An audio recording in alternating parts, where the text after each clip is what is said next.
سلام.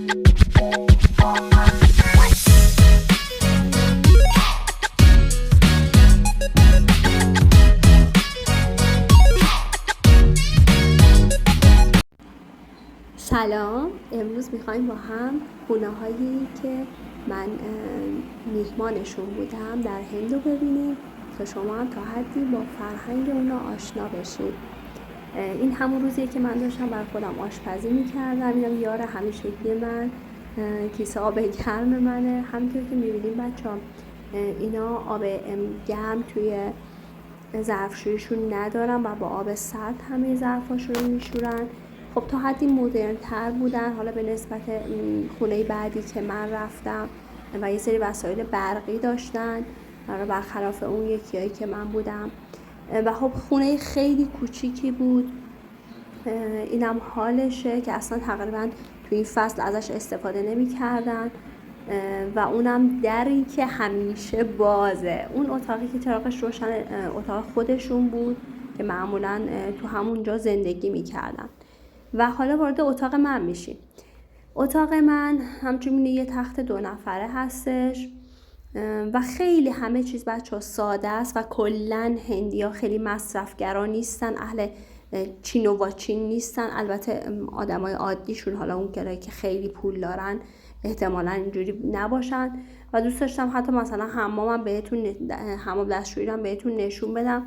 خب خیلی خانواده تمیزی نبودن، همونطور که میبینید خیلی همه چیز مرتب و تمیز نیست، ولی خب به هر حال ممنون از مهمون نوازیشون. خب بریم سراغ خونه جیپور. خب از پله ها که میای بالا، اگه پله های خیلی باریک مثلا در این حالت میای وارد مثلا یه همچین جایی میشی. بعد اینجا مثلا اتاقای خودشونه و اینا که من نرفتم، نمیدونم چی به چیه. اینجا اتاق منه، این پایینم یه همچین چیزیه دقیقاً عین همینجا. بعد اینجا آشپزخونه شونه.